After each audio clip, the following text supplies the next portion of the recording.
Du er træt. Ikke bare lidt, men dybt. Gennemgribende træt. Som om din krop hele tiden er på lavt batteri, uanset hvor meget du hviler. Og du forstår måske ikke hvorfor.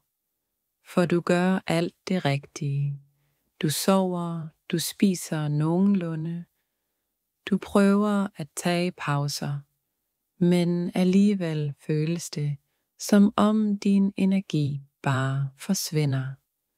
Måske har du ikke tænkt på, at det kan hænge sammen med dit parforhold.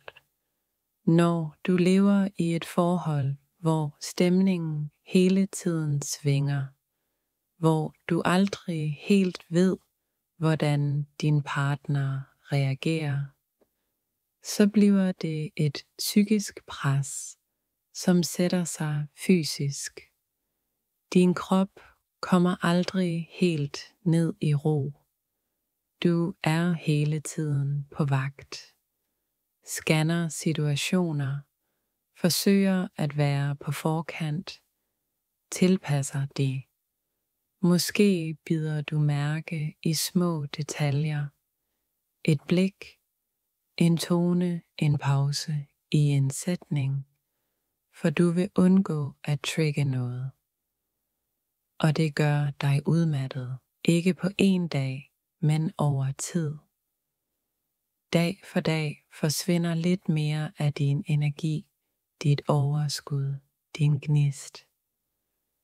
Det føles som om du mister dig selv. Som om dit liv kun handler om at holde sammen på noget, der konstant er ved at falde fra hinanden. Du kan begynde at tvivle på dig selv. Måske tænker du, at du bare er for sensitiv. At du burde kunne klare det. Men den træthed, du mærker, er ikke et tegn på svaghed. Det er et tegn på, at du har været i overlevelse for længe. Og din krop prøver at fortælle dig, at nok er nok. Den siger, jeg kan ikke mere. Jeg har brug for ro, for tryghed, for et sted, hvor jeg ikke skal være på vagt hele tiden. Og det har du faktisk ret til. Et forhold skal ikke dræne dig. Det skal støtte dig, løfte dig, give dig plads til at være dig. Når du begynder at forstå, hvorfor du er træt, at det ikke handler om dovenskab eller ikke at kunne følge med, men om psykisk belastning over tid, så begynder du at få magten tilbage.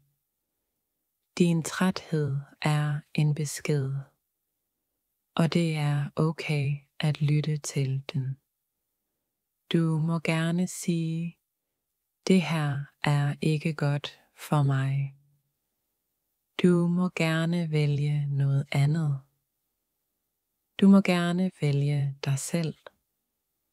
For du fortjener at vågne uden frygt, uden uro, uden at føle dig udmattet, før dagen overhovedet er gået i gang. Du fortjener fred, også indeni.